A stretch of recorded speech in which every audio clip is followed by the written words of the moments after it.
अगर किसी ने सिर्फ प्लानिंग की तो क्या ये क्राइम है, या क्राइम तब होता है जब वो एक्ट हो जाता है। आज हम समझेंगे क्राइम की पूरी जर्नी, क्राइम क्या होता है, क्राइम के एसेंशियल एलिमेंट्स क्या हैं और क्राइम की स्टेजेस क्या हैं। बहुत ही अच्छे से समझेंगे आज हम इसे, the anatomy of a crime, जिसमें हम स्ट्रक्चर एलिमेंट्स देखेंगे और थ्रेशोल्ड्स देखेंगे ऑफ क्रिमिनल लाइबिलिटी। सबसे पहले डेफिनेशन देखते हैं कि क्राइम होता क्या है। तो मैं आपको बहुत ही आसान शब्दों में समझाती हूँ, यहाँ पे तो एकदम ऐसे भारी भरकम चीज़ लिखी हुई है, बट मैं आपको बहुत आसान शब्दों में समझाती हूँ कि क्राइम क्या है। कोई भी ऐसी चीज़ जो कि लेजिस्लेचर कौन, जो लॉ बना रहा है, जिसने मना कर रखा है, कहा है कि इसको नहीं करना है, बैन कर रखा है, प्रोहिबिट कर रखा है। जैसे किसी को मारना प्रोहिबिटेड है, कहीं चोरी करना प्रोहिबिटेड है, थेफ्ट का, मर्डर का सेक्शन लग जाएगा। तो जो भी चीज़ मना कर रखी होती है, जो भी चीज़ प्रोहिबिट कर रखी होती है कि आप ये काम नहीं कर सकते हैं, तो उसे हम क्राइम कहते हैं। ठीक है, वही यहाँ पर लिखा है ऑफेंसेस वो चीज़ें हैं वॉट एवर द लेजिस्लेचर ने जिस पर्टिकुलर चीज़ को बैन कर रखा है या प्रोहिबिट कर रखा है, चाहे वो अच्छे रीज़न के लिए किया हो उन्होंने, चाहे वो बैड रीज़न के लिए किया हो। We give the name of offence to every act, तो फिर हम उसे ऑफेंस बोलेंगे। ठीक है, which we think ought to be prohibited, जिसको हम मानते हैं क्या ये प्रोहिबिट कर रखा है लॉ ने, by reasons of some evil which it produces और टेंड्स टू, जो कि जेरेमी बेंथम ने ऐसा कहा था। ठीक है, तो क्राइम क्या है, एक बार फिर से हम समझते हैं क्राइम क्या है। क्राइम का ये मतलब है कोई भी ऐसा पर्टिकुलर एक्ट जो कि मना कर रखा है, किसने, लेजिस्लेचर ने बैन कर रखा है, प्रोहिबिट कर रखा है कि आप ऐसा नहीं कर सकते। ठीक है, अब आते हैं हम अपनी दूसरी चीज पर। दूसरा इंपॉर्टेंट चीज क्या है कि एसेंशियल एलिमेंट्स क्या है, मतलब कि कोई भी कार्य क्राइम कब बन जा रहा है, कोई भी एक्ट ऑफेंस कब बन जा रहा है, कब ये क्राइम बन जा रहा है। तो क्या है, कोई भी एक्ट क्राइम कब बन जा रहा है, ये चार चीजें जब हो रही हैं तो कोई भी एक्ट क्राइम बन जा रहा है। कैसे, ह्यूमन बीइंग होना चाहिए, कोई इंसान ही तो कोई काम करेगा, क्राइम करेगा। मेंस रिया होना चाहिए, गिल्टी माइंड का क्या मतलब है, गिल्टी इंटेंशन होना चाहिए, आपका दिमाग यहाँ से खराब होना चाहिए। ठीक है, आपका गिल्टी माइंड होना चाहिए। तीसरी चीज एक्टिस रियस, मतलब कि अब आपका दिमाग में आपका इंटेंशन आ गया, इविल इंटेंशन आ गया, उसके बाद आपने कुछ है उसको उस पर्टिकुलर इंटेंशन को फुलफिल करने के लिए आपने कोई कार्य कर दिया। ठीक है, जैसे क्या हो सकता है कि आपके दिमाग में आया कि मुझे किसी बी पर्सन को मारना है। ठीक है, तो आपने क्या किया, आप उसको मारने के लिए चल दिए और आपने उसको मार भी दिया। तो भाई माइंड में आया और उसके बाद आपने कुछ एक्ट भी तो करोगे, इलीगल एक्ट भी तो करोगे। इलीगल एक्ट क्या कि आपने उसको मार दिया, तो ये एक्टस रियस हो गया। और फिर चौथी चीज क्या है कि इंजरी होनी चाहिए, किसी को इंजरी होनी चाहिए उस पर्टिकुलर चीज से, तभी हम कहते हैं कि क्राइम होगा। क्राइम के 4 एसेंशियल एलिमेंट्स हैं। क्या, कोई इंसान होना चाहिए, मेंस रिया होना चाहिए, एक्टिस रियस होना चाहिए, और आपको इंजरी, मतलब जिस भी इंसान के लिए कर रहे हो, जो भी विक्टिम है, उसको इंजरी होनी चाहिए, उसको कुछ भी ऐसा हार्म जो है वो इलीगली कॉज होना चाहिए। क्या, इंजरी का क्या मतलब होता है, हार्म इलीगली कॉज होना चाहिए। कहीं पर भी हो सकता है, बॉडी में, माइंड में, रेपुटेशन में, प्रॉपर्टी में।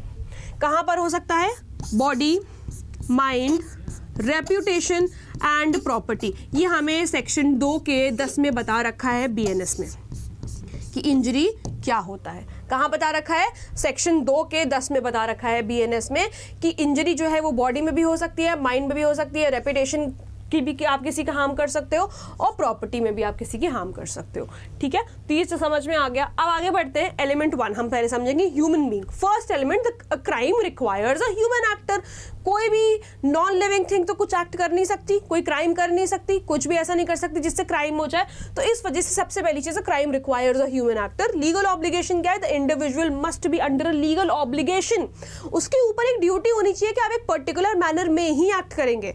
आप ज़्यादा इससे मतलब ऐसा कुछ, क्योंकि जब वो देखो, अगर कोई इंसान किसी पर्टिकुलर मैनर में अपनी ड्यूटी को फुलफिल करते हुए अगर एक्ट कर रहा है, अपने लीगल ऑब्लिगेशन में एक्ट कर रहा है, तो उसने कुछ गलती थोड़ी ना करी है। जब वो इस पावर को एक्सीड कर देगा, जब वो अपनी ड्यूटी भूल जाएगा कि उसे क्या करना चाहिए, तब हम क्राइम कहते हैं। ठीक है, fitness for punishment, the actor must be fit subject for awarding appropriate punishment. मतलब उसको वो ऐसा होना चाहिए कि उसको अप्रोप्रिएट पनिशमेंट जो है वो मिल सके।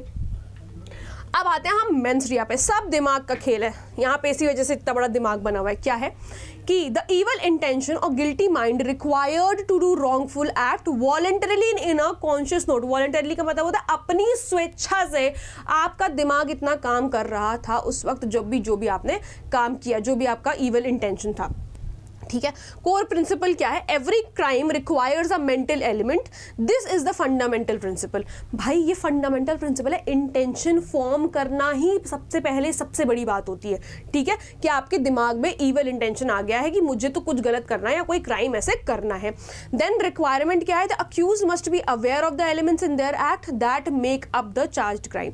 अक्यूज्ड जो आरोपी है, जिसके ऊपर आरोप लगाया गया है कि हाँ आपने ये चीज़ करी है, वो इस बात से अवेयर होना चाहिए कि उसने जो भी कुछ किया है वो पर्टिकुलर किसी इंटेंशन से किया है, ठीक है। अब हम आते हैं अपने तीसरे एलिमेंट पे, जो कि हमें बता रहा है एक्टस रियस कि कोई इलीगल एक्ट होना चाहिए। सो इसकी क्या डेफिनेशन है? The manifestation of mains Riya in the external world, कि आप मैनिफेस्ट कर रहे हो, कोई गिल्टी इंटेंशन आया, मेंस रिया आया आपके दिमाग में कि मुझे किसी बी इंसान को मारना है, ये आया, अब आपने उसको मैनिफेस्ट करते करते वो काम कर भी दिया, तो एक्ट हो गया ना, तो इस वजह से एक्टस रियस। तीसरी इंपॉर्टेंट चीज, एन ओवर्ट एक्ट, या कुछ भी ओवर्ट का मतलब होता है कोई भी ऐसा गलत एक्ट या ऐसा इलीगल ओमिशन।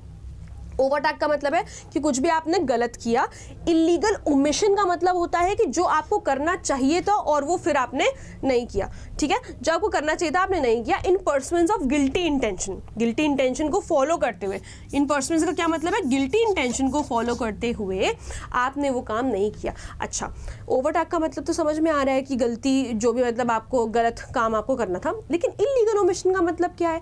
इलीगल ओमिशन का ये मतलब है कि आपके ऊपर ड्यूटी है कोई काम करने की, जैसे कोई पुलिस वाला है, उसके पास ड्यूटी है कि वो पब्लिक की सुरक्षा करे एंड ऑल दैट, ठीक है, और अगर वो यही काम नहीं करता है तो हम इसे इलीगल ओमिशन कहते हैं, क्योंकि उसकी ड्यूटी थी ना वो काम करने की, उसे नहीं किया, तो दैट इज इलीगल ओमिशन।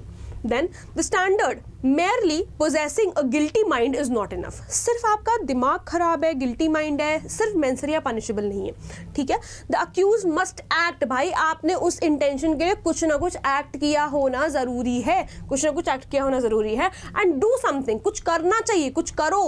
अगर आपके दिमाग में कोई ऐसा गिल्टी मेंस रिया फॉर्म हो गया है तो उसके लिए कुछ एक्ट करना पड़ेगा, तब वो देखो, कुछ मतलब मैं ये नहीं कह रही कि करो कोई क्राइम करो जा करके, कहने का ये मतलब है कि पनिशेबल वो तभी होगा जब आप कोई क्राइम, मतलब जब आप कुछ कर दोगे, क्योंकि अगर आप नहीं कर रहे हो, दिमाग में किसी के क्या चल रहा है इससे किसी को कोई फर्क नहीं पड़ता, ठीक है ना। अब कोई मेरे बारे में सोच रहा है कि मैं इसको मार दूंगा, उसके लिए कोई ऐसा कुछ काम तो वो कर नहीं रहा है, कोई ऐसा एक्ट तो कर नहीं रहा जिससे हाँ मुझे लगे कि हाँ मुझे इसके अगेंस्ट केस फाइल करना चाहिए, मुझे मार देगा, ऐसा तो कुछ हो नहीं रहा। जब उस फर्दरेंस में जो वो सोच रहा है, उस फर्दरेंस में उस पर्टिकुलर इंटेंशन को फॉलो करते हुए जब वो कोई काम ही नहीं कर रहा है, तो फिर क्या प्रॉब्लम है? कोई प्रॉब्लम नहीं है, आप अपना इंटेंशन बना करके बैठे रहिए, डजंट मैटर, ठीक है। वही है ना कि goal without a plan is just a wish, a goal without a plan is just a wish. आप कुछ भी सोचते रहो अपने दिमाग में और फिर उसके बाद आप कुछ एक्ट ही मत करो, बैठे रहो, तो कोई पॉइंट नहीं है ना उस पर्टिकुलर चीज का, ठीक है। अट्रीब्यूशन, the term acts Reis was, ये मतलब प्रोफेसर कैने ने ये पर्टिकुलर एक्टस रियस का वर्ड दिया था, ठीक है, तो ये हमें ध्यान रखना है। अच्छा, the maxim of criminal liability, guilty mind plus guilty act, mens rea plus actus reus is equals to crime. बहुत ही सिंपल हो गया, सिंपल हो गया, आप समझ में आ गया हमें कि intention plus act, intention plus illegal act is equals to crime. यहाँ पर नीचे भी कुछ लिखा हुआ है बट वो हम पढ़ नहीं पा रहे, बट मैं आपको पढ़ के बताती हूँ। No person can be punished in criminal proceedings unless it can be shown they had a guilty mind. किसी भी इंसान को ऐसे ही पनिश नहीं कर दिया जाएगा जब तक कि ये ना पता चल जाए कि उसका गिल्टी माइंड था। मेंस रिया प्रूव करना पड़ेगा, ठीक है, मेंस रिया प्रूव करना पड़ेगा, और इसको प्रूव करना थोड़ा सा डिफिकल्ट हो जाता है क्योंकि किसी के दिमाग में क्या चल रहा है कैसे प्रूव करोगे, ठीक है, लेकिन प्रूव करना पड़ता है। फिर आपका एलिमेंट 4 है, देखो मैं आपको बता रही थी ना, सेक्शन 2 के 10 में है इंजरी, जिसका मतलब होता है कोई भी हार्म कॉज किया गया है किसी पर्सन को illegally, can be cause in mind, body, reputation और प्रॉपर्टी, कहीं पर भी हो सकता है इन चारों जगह पे, किसी के बॉडी में, किसी के माइंड में, जैसे हम कहते हैं ना मेंटल क्रूअल्टी कर दी, मेंटल क्रूअल्टी कर दी, किसी को मतलब इस हद तक परेशान कर दिया कि वो सुसाइड करने के उस पर पहुंच गया है, या ऐसे इतना परेशान कर दिया कि वो डिप्रेशन में आ गया है, तो ये चीज़ें, ठीक है, माइंड, बॉडी, रेपुटेशन और प्रॉपर्टी। एक्सेप्शन के बारे में कुछ यहाँ पर बताया है कि some crimes do not require injury, कुछ ऐसे क्राइम्स हैं जहाँ पर इंजरी की ज़रूरत नहीं होती बट वो क्राइम है, फिर भी वो क्राइम है। ऐसे कौन सी चीज़ें? आप हेलमेट, बगैर हेलमेट अगर आप ड्राइव कर रहे हो तो इससे किसी को कोई इंजरी नहीं हो रही है, but this is a crime, this is a crime, this is punishable under motor vehicles act, तो ये आपको ध्यान रखना है। ड्राइविंग विदाउट अ लाइसेंस या हेलमेट, कुछ भी, driving without a licence is a crime even if it harms nobody, किसी को हार्म नहीं कर रहा है बट फिर भी ये क्राइम है क्योंकि ये गलत है, ठीक है, लॉ ने उसे प्रोहिबिट, क्यों क्राइम है? क्योंकि लॉ ने उसे प्रोहिबिट कर रखा है, सीधी सी बात है, बैन कर रखा है, पैसा नहीं कर सकते, बगैर लाइसेंस के आप ड्राइव नहीं कर सकते, बगैर हेलमेट के आप ड्राइव नहीं कर सकते if you are riding a two wheeler. ठीक है, नाउ कमिंग फॉरवर्ड, यहाँ पर ये एक थोड़ा सा बना रखा है, इसको देख लेना। हालांकि ये इतना कुछ बहुत इंपॉर्टेंट नहीं है, वही जो हम देखते हैं कि क्या रिजल्ट आ रहा है mens react as a human being, वही 4 एलिमेंट्स जो क्राइम के, वही यहाँ पर बता रखा है। ठीक है, अब हम बात करते हैं, अभी तो मैं गिर जाती पक्का, अब हम बात करते हैं स्टेजेस ऑफ क्राइम की। ठीक है, स्टेजेस ऑफ क्राइम, एक सीढ़ी चढ़ रहे हैं, एक सीढ़ी चढ़ रहे हैं। सबसे पहले क्या? इंटेंशन, प्लान बनाया। ठीक है, सबसे पहले क्या किया? प्लान बनाया, बहुत बढ़िया बात है। फिर हमने शुरू कर दी प्रिपरेशन। जैसे हमने सोचा कि हम जो है डकैती डालेंगे। ठीक है, डकैती डालेंगे किसी के घर में। डकैती, ध्यान रखिएगा, 5 लोग, जब 5 लोग मिल करके कुछ काम करते हैं, 5 लोग मिल करके जब किसी के यहाँ चोरी करते हैं तो उसे हम डकैती बोलते हैं। 5 लोग होने चाहिए डकैती के लिए। 5 पीपल आर इंपॉर्टेंट। जब आप BNS आगे पढ़ेंगे तो आपको समझ में आएगा कि 5 लोग होने चाहिए डकैती के लिए। तो सबसे पहले हमने प्लान बनाया कि हाँ ऐसे से करेंगे, ऐसे से करेंगे। ठीक है, कोई बात। फिर हमने प्रिपरेशन करना शुरू कर दी, जो जो चीज़ें ज़रूरी है। मान लो कि पिस्टल वगैरह भी ज़रूरी थी, क्योंकि भाई अगर किसी ने रोका तो हम उसे मार भी तो सकते हैं, मारेंगे भी तो हमने पिस्टल ले ली। अब लाइसेंस है, विदाउट लाइसेंस है, वो अपने मन से सोच लो, कुछ भी है। हमने पिस्टल ले ली, हमने चाकू कुछ रख ली, हमने कुछ ऐसी चीज़ें रख ली, कुछ ऐसे आर्म्स वगैरह कलेक्ट कर लिए जिससे मतलब हम सेफ रहें, हमें कोई कुछ ना कर पाए। अगर कोई दूसरा किसी ने भी चू चपड़ करी तो हम तो उसे मार देंगे, ऐसे वाला सीन। हमने प्रिपरेशन करना शुरू कर दी डकैती के लिए, जो चीज़ें ज़रूरी थी हमने सब ले ली, प्रिपरेशन से करना शुरू कर दिया। फिर उसके बाद हमने किया अटेम्प्ट। कैसे अटेम्प्ट कर रहे हो?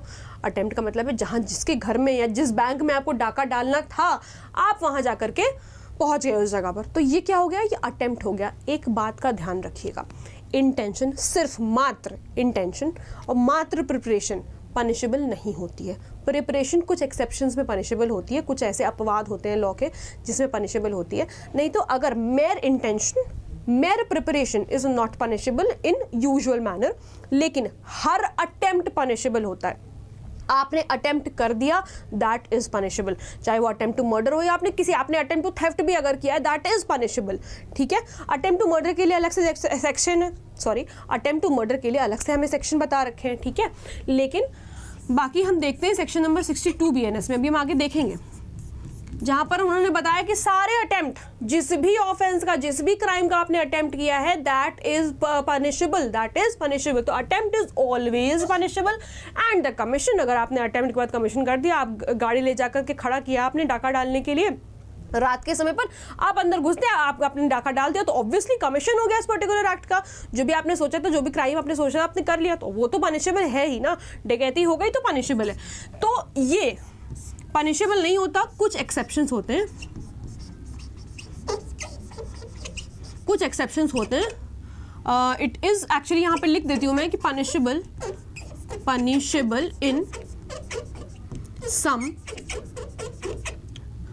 एक्सेप्शंस, यहाँ पर की जगह यहाँ पर लिख देते हैं इन सम सर्कमस्टांसेस, इन सम सर्कमस्टांसेस।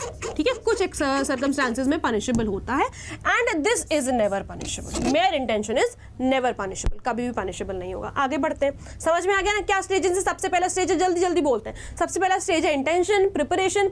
आपका प्लान बना, आपने प्रिपेयर करना शुरू कर दिया, आपने अटेम्प्ट किया और फिर आपने कमीशन कर दिया, एकदम धड़ल्ले से, किसी से डरते नहीं हम। ठीक है, अब हम इंटेंशन समझते हैं। सो द मेंटल स्टेज, दिमाग में प्लान बन गया, the direction of conduct towards the chosen object upon considering the motive. ठीक है, direction of conduct and liability status, it is not punishable, it is not punishable. Reasoning क्या है? Law does not take notice of mere intention, अगर वो किसी act को follow नहीं कर रहा है। ठीक है, it is practically impossible for the prosecution. भाई प्रोसिक्यूशन प्रूव कैसे करेगा कि मेरे दिमाग में क्या चल रहा था? मैं कह रही हूँ, मैं सामने जो लड़का खड़ा है मैं उसे मार दूंगी। ठीक है, अब मेरे दिमाग में ये पर्टिकुलर बात चल रही है, प्रोसिक्यूशन कैसे प्रूव करेगा मेरे दिमाग में क्या चल रहा है? कैसे प्रूव करेगा? तो इट इज नियरली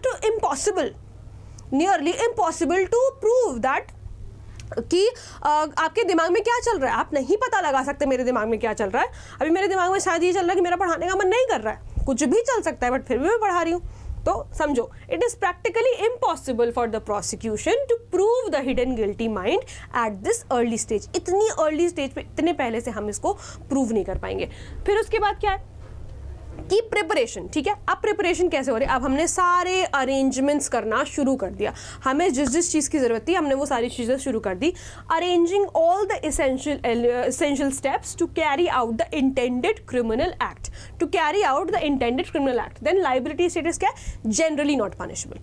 मैंने आपको क्या बताया था, कुछ एक्सेप्शंस हैं, बट जनरली ये पनिशेबल नहीं होता है, कुछ पर्टिकुलर चीज़ें में पनिशेबल हो जाता है, ठीक है। Reasoning, preparation is not unlawful in itself, अपने आप में अनलॉफुल नहीं है। It is difficult to prove, क्योंकि ये भी एक तरीके से डिफ़िकल्ट है, हम कैसे प्रूव कर रहे हैं कि प्रिपरेशंस करना शुरू कर दिया था, ठीक है। ये भी प्रूव करना इतना ज़्यादा मतलब आसान नहीं होता। At this stage the acts are considered too remote, वो मतलब टू रिमोट का क्या मतलब है कि इतना दूर कोई पर्टिकुलर चीज़ है, इतना नियर टू इम्पॉसिबल है वो पर्टिकुलर चीज़। रिमोट का मतलब है इतना नियर टू इम्पॉसिबल है कि हम कंप्लीशन को कैसे प्रूव कर पाएंगे। Completion, too remote to completion मतलब नहीं, टू रिमोट टू मतलब कि इतना इम्पॉसिबल है कंप्लीट करना उसे। At this stage it is impossible to basically complete the particular act जो भी आप करना चाहते हो। सो इस वजह से इसे प्रूव करना इतना ज़्यादा आसान नहीं होता, लेकिन कुछ एक्सेप्शंस हैं जिसके बारे में हम बात करेंगे। द एक्सेप्शंस ऑफ प्रिपरेशन, ये कुछ एग्जाम्पल्स हैं। अंडर एक्सेप्शनल सर्कमस्टांसेस मेयर, क्या मेयर, मात्र, मेयर का मतलब होता है मात्र प्रिपरेशन बिकम्स पनिशेबल, मात्र प्रिपरेशन पनिशेबल हो जाती है। सबसे पहला है collecting arms to wage war against the government of India. आपने आर्म्स कलेक्ट करना शुरू कर दिया, आर्म्स का मतलब है हथियार कलेक्ट करना शुरू कर दिया, क्योंकि आप वॉर चाहते हो against the government of India, युद्ध कराना चाहते हो आप सरकार के अगेंस्ट, ठीक है। पहली चीज़ तो ये, अगर आपने इसकी प्रिपरेशन कर दी इट इज़ पनिशेबल। पता चल गया प्रिपरेशन कर रहे हैं, हम जेल में डाल देंगे निकाल करके, ठीक है। प्रिपेयरिंग कॉइन्स और गवर्नमेंट स्टैम्प्स फॉर काउंटरफीटिंग, काउंटरफीट करने के लिए जाली कॉइन्स बनाना शुरू कर दिया आपने, तो ये भी, इसकी भी प्रिपरेशन अगर आपने करना शुरू करा, this is also punishable. Possessing counterfeit money, fraudulent documents और फेक वेट्स, काउंटरफीट मनी आप पोजेस करके, मतलब कि ऐसे जाली नोट्स वगैरह आपके पास हैं, ठीक है, तो इसका पोजेशन भी मात्र अगर आपके पास है, अगर आपके पास सिर्फ है, कब्जा भी अगर आपके पास, that is punishable. Fraudulent documents आपके पास, फेक वेट्स हैं, वो जो सब्जी तोलते वक्त जो वेट्स वगैरह का यूज़ करा जाता है वो फेक है, तो वो भी है। एंड मेकिंग प्लान्स, डकैती का एग्जाम्पल मैंने आप लोगों को इसीलिए दिया था जब हमने डकैती की बात करी स्टेजेस में। अगर आपने मात्र प्लान भी बनाया है, मात्र प्लान भी बनाया है डकैती कमिट करने का, that is punishable, that is punishable. अब आप लोग का एक काम है, मैंने जानबूझ करके यहाँ पे सेक्शंस नहीं लिखे, BNS के सेक्शंस मैंने जानबूझ करके यहाँ पे नहीं लिखे। क्या करना है आप लोगों को, इतना तो मतलब अपने आप से अंदाज़ा लगा सकते हो क्या करना है। इसके सेक्शंस आपको लिखने हैं, कहाँ पर, कमेंट सेक्शन में मुझे लिख करके बताओ कौन से सेक्शन में पनिशेबल है। कुछ नहीं करना, बस ये जो लिखा हुआ है इसको इंडेक्स में जाकर के ढूंढो कौन से सेक्शन में, मन करे तो एक बार सेक्शन पढ़ भी लेना, थोड़ा सा और अच्छा हो जाएगा, ठीक है, बट मुझे कमेंट करके बताना। अब आते हैं स्टेज 3 पे, अटेम्प्ट। अब भाई एक आप एक सीढ़ी और चढ़ गए हो, ठीक है। अब क्या हो रहा है, once an act enters the stage, अब जैसे ही आप यहाँ पर आए, द क्रिमिनल लाइबिलिटी स्टार्ट्स। अब भाई अपनी खैर बनाना आप शुरू कर दीजिए, क्योंकि आपने कर दिया अटेम्प्ट, अब अपनी खैर बनाइए। Direct movement towards the commission of a crime after necessary preparations have been made, सारे प्रिपरेशन कर लिए, सब कुछ कर लिया, अब यहाँ पर एक डायरेक्ट मूवमेंट हो गया। आप एक कदम आगे बढ़ गए हो, अब एक कदम और आगे बढ़ गए हो, ठीक है। एक कदम नहीं बल्कि अटेम्प्ट में मैं कहती हूँ 2 कदम आगे बढ़ गए आप, 2 कदम आप आगे बढ़ गए। स्टैट्यूटरी बैकिंग क्या है कि पनिशेबल है, मैंने आपको क्या बताया था, सेक्शन 62 BNS के अंदर ये पनिशेबल है। देखो, जिसके कुछ ऐसे सेक्शंस हैं जिनके लिए स्पेसिफिकली बता रखा है कि अगर इनका अटेम्प्ट किया गया, जैसे अटेम्प्ट टू सुसाइड जो भी कुछ है, कुछ ऐसे सेक्शंस हैं जिनके लिए अटेम्प्ट का उन्होंने बता रखा है, सेक्शन BNS में प्रोवाइडेड है कि अगर इस पर्टिकुलर ऑफेंस का या इस पर्टिकुलर क्राइम का अगर अटेम्प्ट किया गया तो ये सजा है।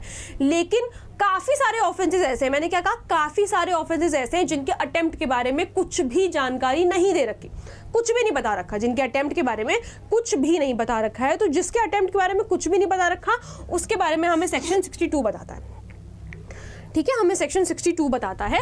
Punishment depends on the nature, और इसकी जो पनिशमेंट यानी अटेम्प्ट की जो पनिशमेंट होती है ये डिपेंड करेगी कि क्या नेचर था, किस तरह की ग्रेविटी थी ऑफ द अटेम्प्टेड ऑफेंस, जो आपने ऑफेंस को अटेम्प्ट किया वो किस हद तक जाकर के आपने उसको अटेम्प्ट किया है, उस पर डिपेंड करेगी पनिशमेंट, ठीक है। अटेम्प्ट डायग्नोस्टिक 1 प्रॉक्सिमिटी टेस्ट बहुत इंपॉर्टेंट है, 3 टेस्ट हम पढ़ेंगे। सबसे पहले प्रॉक्सिमिटी पढ़ते हैं। Measures the linkage between time, action and intention. Focus क्या है, focus is on whether a person is dangerously close, ये इसको मारना है, ये मारना चाहता है। अगर ये इतना करीब है, प्रॉक्सिमिटी देखी जाएगी, क्या इतना करीब था उसको मारने के लिए, एकदम प्रॉक्सिमेटली इतना क्लोज था कि हाँ बस मार ही देगा, तो अटेम्प्ट हम मान लें, तो हम अटेम्प्ट मान लें। लेकिन वो वहाँ पर है, ये यहाँ पर है, इतना दूर है, मान लो इतना दूर है, मतलब मेरे तो हाथ भी नहीं दिख रहे, अब दिख रहे होंगे, ठीक है, तो इतने दूर है, तो अभी ये इतने पास में नहीं है, इतना डेंजरसली क्लोज नहीं है कि तुरंत मतलब कोई एक्ट हो ही जाएगा, इतना डेंजरसली क्लोज नहीं है। तो इसीलिए कह रहे हैं कि focus is on whether a person is dangerously close crime commit करने के लिए। क्या बिल्कुल उसने गाड़ी खड़ी कर दी एकदम बैंक के बाहर लूटने के लिए, तो बिल्कुल एकदम प्रॉक्सिमिटी है ना, एकदम प्रॉक्सिमेट है कि वो कर देगा, मतलब कि he is dangerously close. So the question is the act so near to the result, इतना पास में है क्या रिजल्ट के, that the danger of success is very high, कि मतलब कि लग रहा है कि बस ये सक्सेस हो जाएगा, जो भी क्राइम ये करना चाहता है उस पर्टिकुलर में ये सक्सीड कर जाएगा, तो हम मान लें कि हाँ भाई अटेम्प्ट हो गया। ये टेस्ट क्यों हो रहे हैं, ये देखने के लिए कि अटेम्प्ट हुआ है या नहीं हुआ है, ठीक है। ये 3 टेस्ट के बारे में हम इस वजह से पढ़ रहे हैं, ये देखने के लिए कि क्या वाकई में अटेम्प्ट हुआ या नहीं हुआ, ठीक है।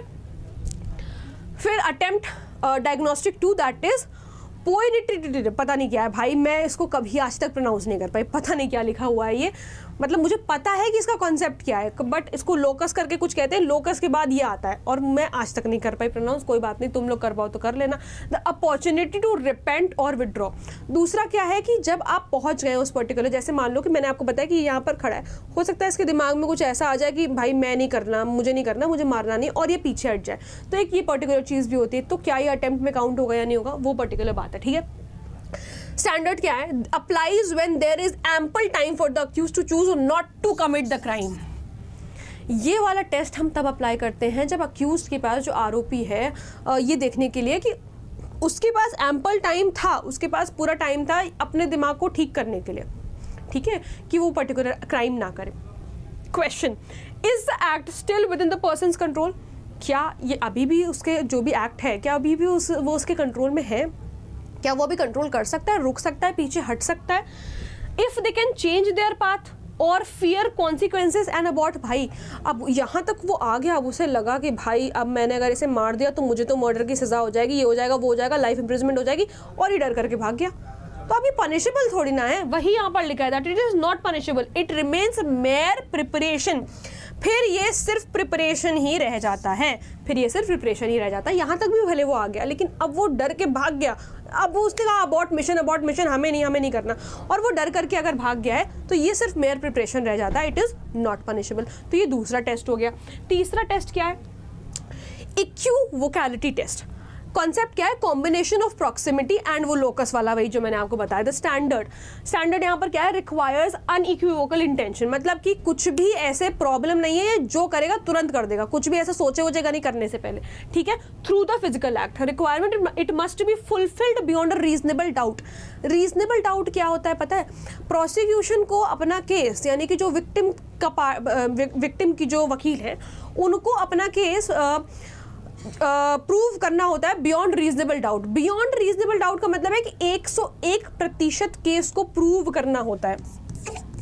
अगर ये चीज नहीं हुई तो माइंड यू कि जो अक्यूज्ड है ना, अगर 99.1%, अगर 99.9% भी प्रूव हो गया है, और अगर 0.1% भी कोर्ट के दिमाग में अगर डाउट रह गया, तो भाई काम खराब, तो फिर वो अक्यूज जो है वो छूट जाएगा। ये बात आपको ध्यान रखनी है, अक्यूज्ड का क्या होगा, वो बिल्कुल एकदम छूट जाएगा। तो रीजनेबल डाउट बिल्कुल भी, मतलब कोर्ट के दिमाग में एकदम इतना सा भी तिनका भर भी शक ना पैदा हो जाए, कि हो सकता है कि इसने ना किया हो सकता है कि इसने ना किया, इतना भी अगर हो गया ना तो बेटा वो अक्यूज छूट जाएगा, ठीक है। तो इसीलिए कह रहा है it must be fulfilled beyond reasonable doubt, the ultimate and, last में जो हुआ है, is directly towards the intended crime, कि वो डायरेक्टेड है जो भी क्राइम को वो करना चाहता है। तो ये दोनों चीज़ों का कॉम्बिनेशन है प्रॉक्सिमिटी का और लोकस वाले का, ठीक है। अब हम आगे बढ़ते हैं, स्टेज 4। अब क्राइम हो गया, ठीक है, अब क्राइम हो गया। Committing the crime is the final step in the process. Committing the crime is the final step. Outcome क्या है पहला, कि the offender completes the crime and will be tried and punished, मतलब कि उसका ट्रायल चलेगा कोर्ट में, उसको कोर्ट में अब घसीट लिया जाएगा, भाई इसने क्राइम कर दिया, इतना इसने कुछ सोचा वोचा नहीं कि भाई मैं सज़ा हो जाएगी, कुछ भी हो जाएगा, इसने क्राइम कर दिया। अब कर दिया तो भाई सज़ा भुगतो। It will be tried and punished as per specific BNS provisions, जो भी BNS में दे रखे हैं, जो भी उसने क्राइम किया होगा उस हिसाब से। एंड आउटकम बी, अगर वो फेल हो जाता है तो offender fails and will be charge only with attempting. अब भाई जैसे मान लो कि यहाँ तक पहुंच गया, बात को समझना, एक बार बात को समझना। ये वाला जो एग्जांपल मैंने आपको दिया कि इसको मारना चाहता है, मैंने तो अभी लास्ट वाले एग्जांपल में आपको बताया कि ये भाई इसको लगा कि मुझे तो लाइफ इंप्रिजनमेंट हो जाएगी, आजीवन कारावास हो जाएगा, मैं डर गया, तो ये भाग जाता है, ठीक है। लेकिन अभी ये आ गया है यहाँ पर, ठीक है, अब फिर से आ गया और ये इसको क्या बोलता है, सॉरी कुछ बोलता नहीं, क्या ही बोलेगा, मार के जाना है ना इसको, तो क्या करेगा, इसने मान लो इसके पेट में गोली मार दी, पेट में गोली मार दी भाई साहब ने। अब मार दी, ये तो हो गया, अब मार दी और ये बच गया। कौन? ये बंदा अब बच गया भाई, इसकी किस्मत इतनी अच्छी कि बच गया। तो जब बच गया है ना, अब क्या हुआ, ऑफेंडर जो था ये बंदा फेल हो गया अपना जो भी इसको काम करना था, जो भी मारना पीटना था, इसके लिए तो ये फेल हो गया, तो इसको सोलली चार्ज किया जाएगा सिर्फ अटेम्प्ट से। ऐसा नहीं कि छोड़ देंगे भाई, अगर वो बच गया तो उसको मर्डर के लिए थोड़ी ट्राई कर दोगे, उसको हम अटेम्प्ट टू मर्डर के लिए ट्राई करेंगे। लेकिन करेंगे ये अटेम्प्ट टू मर्डर के लिए कब करेंगे, जब इंजरी कॉज कर दिया आपने, हार्म कॉज कर दिया ना, फेल हो गए, जो आप करना चाहते थे वो आप नहीं कर पाए, बेसिकली जो आप आउटकम चाहते थे वो आउटकम नहीं आया। तो पहला आउटकम क्या कि सक्सेस, ये मर जाता तो उसके ऊपर मर्डर का सेक्शन लग जाता, लेकिन वो नहीं मरा, फेल हो गया वो काम जो वो करना चाहता था वो करने में, तो इसके लिए इसके ऊपर अटेम्प्ट का सेक्शन लगेगा, ठीक है। अब हम the threshold of liability, summary है ये, इंटेंशन कभी भी पनिशेबल नहीं होती, मैंने आपको पहले ही बताया। गवर्निंग रूल क्या है कि हम भाई इसको प्रूव ही नहीं कर पाएंगे तो हम इसको पनिश कैसे करेंगे जब हम प्रूव ही नहीं कर पाएंगे। फिर उसके बाद प्रिपरेशन जनरली पनिशेबल नहीं होती, लेकिन कुछ एक्सेप्शंस है, जैसे हमने डकैती के बारे में बताया, काउंटर फीटिंग के बारे में बताया, वेजिंग वॉर के बारे में बताया। अटेम्प्ट हमेशा पनिशेबल होता है। गवर्निंग रूल सेक्शन 62 BNS और उसके स्पेसिफिक प्रोविजंस, अगर कोई स्पेसिफिक क्राइम को लेकर के बता रखा है, जैसे मर्डर वगैरह को लेकर के बता रखा है, तो वो उसके उस सेक्शन के अंदर पनिशेबल होंगे, नहीं तो जनरली जो है सेक्शन 62 ही देखते हैं। फिर कमीशन, अगर कमीशन के तो obviously governing rule specific BNS provision, आपने मर्डर किया मर्डर का सेक्शन लगेगा, आपने चोरी की चोरी का सेक्शन लगेगा, जो भी कुछ है, ठीक है। एक केस है और ये हमारा लास्ट पर्टिकुलर टॉपिक है इस पर्टिकुलर वीडियो के लिए, Abhayanand Mishra versus state of Bihar 1961 का। ये हमारा अटेम्प्ट का केस है, बड़ा ही अच्छा केस है और हम इसे मतलब लगभग, अगर आपने नहीं भी कभी सुना होगा तो आज सुन लोगे और पता चल जाएगा, बहुत इंपॉर्टेंट है। क्योंकि अटेम्प्ट जब भी हम लिखते हैं, अटेम्प्ट का आंसर जब भी हम लिखते हैं तो हमें ये केस बहुत मेंशन करना होता है हमेशा, चाहे आप सेमेस्टर के लिए लिख रहे हो एंड चाहे आप अपने जुडिशरी की प्रिपरेशन कर रहे हो, कैसे भी कहीं भी लिख रहे हो, इसको लिखना जरूरी। क्या है, द अपीलांट जिसने अपील करी है, अप्लाइंग फॉर एन MA, वो MA करना चाहते थे इंग्लिश में, at Patna university, provided forced information, जो भी उसने इन्फॉर्मेशन दी थी वो गलत थी, ठीक है। Claiming he was a graduate, वो ये क्लेम कर रहा था कि वो ग्रेजुएट है। भाई आप MA पोस्ट ग्रेजुएशन तो तभी कर पाओगे ना जब ये आप प्रूव करोगे कि आप ग्रेजुएट हो, तो उसने इसका फोर्स डॉक्यूमेंट लगाया था। The university dispatched his admit card then discovered the forgery. जब एडमिट कार्ड एग्जाम के लिए, जब एडमिट कार्ड निकलने लगा तब पता चला कि इस बंदे ने तो फोर्जरी करी है, इस बंदे ने का तो ग्रेजुएशन ही कंप्लीट नहीं हुआ है। So the charge convicted under section, अब ये IPC का केस है ना, जब IPC इंडियन पिनल कोड था तो सेक्शन 420 इसके ऊपर लगा चीटिंग का, 420 चीटिंग का सेक्शन है, और सेक्शन 511 लगा अटेम्प्ट। क्यों लगा अटेम्प्ट, मुझे बता दो आज क्यों लगा अटेम्प्ट। अटेम्प्ट इस वजह से लगा, आउटकम भी फेलियर, भाई वो जो करना चाहता था वो तो कर नहीं पाया ना, इस वजह से अटेम्प्ट का लगा। भाई अगर वो उसको एग्जाम देने देते, सब कुछ हो जाता आराम से, तो दिक्कत नहीं, सक्सेस हो जाता जो वो करना चाहता था फोर्स डॉक्यूमेंट के साथ। लेकिन अटेम्प्ट का सेक्शन हमने इस वजह से लगाया क्योंकि वो फेल हो गया वो पर्टिकुलर काम करने में जो वो क्राइम करना चाहता था, ठीक है। द अपीलांट आर्ग्यूड, अपीलांट भैया आर्ग्यू भी कर रहे हैं इतने सब कहानी के बाद, argued his action for mere preparation to commit. इन्होंने कहा कि भाई अटेम्प्ट में हम नहीं मानते, अटेम्प्ट नहीं है ये, हम अटेम्प्ट तो कर ही नहीं पाए फ्रॉड करने का। इनका ये कहना था कि ये सिर्फ प्रिपरेशन थी, मतलब डॉक्यूमेंट जो बनाए गए दैट वाज जस्ट प्रिपरेशन। अच्छा एक बात बताओ कि प्रिपरेशन कौन से स्टेज पे रहता इस पर्टिकुलर केस के हिसाब से, ये प्रिपरेशन तो उस स्टेज पे रहता ना कि ये डॉक्यूमेंट्स बना तो लेता, ये अपने पास ही रखता, ना देता कॉलेज में, तो ये सिर्फ प्रिपरेशन रहता, पनिशेबल भी ना होता। लेकिन भाई साहब ने क्या किया, वो डॉक्यूमेंट्स कॉलेज में लगा भी दिए, तो मात्र लगा ही देने से तो अटेम्प्ट हो गया। आप जो करना चाहते थे आपने कर लिया ना, अब होगा नहीं होगा वो तो ऊपर वाले की मर्जी। भाई ऊपर वाले ने आपको एकदम मतलब पिछाड़ दिया एकदम धर के। अब देखो क्या हो रहा है, सुप्रीम कोर्ट रूलिंग का क्या आया था, कोर्ट रिजेक्टेड द अपीलांट्स आर्ग्यूमेंट का। ये सब फालतू की बातें नहीं। पहली चीज उसने क्या किया था, फोर्ज इन्फॉर्मेशन दी थी और जो है डॉक्यूमेंट्स को डॉक्यूमेंट डिस्पैच हो गए थे। तो यहीं पर अटेम्प्ट हो गया जब डॉक्यूमेंट डिस्पैच हो गए। तो यहाँ पर जो पर्टिकुलर देखो, जब उसके कंट्रोल के बाहर चली गई चीज़ें, जब उसके कंट्रोल की चीज़ें बाहर चली गई तो फिर तो यहाँ पर लॉस हो गया ना। ये लोकस वाला जो हमने पढ़ा था, प्रॉक्सिमिटी सेकंड वाला हमारा टेस्ट, तो ये तो लॉस हो गया, उसके कंट्रोल के बियॉन्ड चली गई। यहाँ पर इसके कंट्रोल में इससे पहले इसके कंट्रोल में थी। जब सबमिट ना करता ना भाई, सबमिट कर दिया तो अब इसके कंट्रोल के बाहर चली गई, अब तो ये कुछ कर नहीं सकता। इस वजह से अटेम्प्ट है, अगर सबमिट हो गई तो फिर तो ये कुछ, अब तो ये कुछ नहीं कर पाएगा। सबमिट हो गए, अब वापस तो ले नहीं पाएगा। तो इस वजह से यही थ्रेशोल्ड है, यही हमें समझना था कि key precedent the court reiterated that an attempt is not just the penultimate act. Attempt एक पेनल्टीमेट एक्ट नहीं है, सिर्फ पेनल्टीमेट एक्ट नहीं है, it means any act in furtherance of the preparation.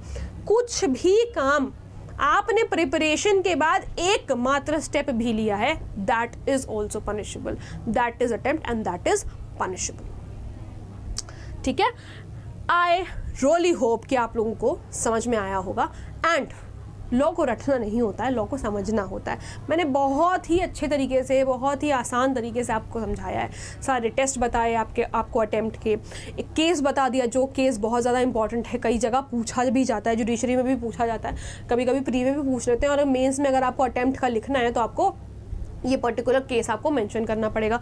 हमने एलिमेंट्स देखे, हमने स्टेजेस देखे, हमने सब कुछ देखा। अब हम को जो हमने आपसे कहा था कि आपको कमेंट करना पड़ेगा, वो प्रिपरेशन के कौन से सेक्शंस हैं जो कि प्रिपरेशन पे ही पनिशेबल हो जाते हैं, वो कमेंट करके आप लोग मुझे बताइएगा। मैं आपसे मिलूंगी अगली वीडियो में। Thank you so very much.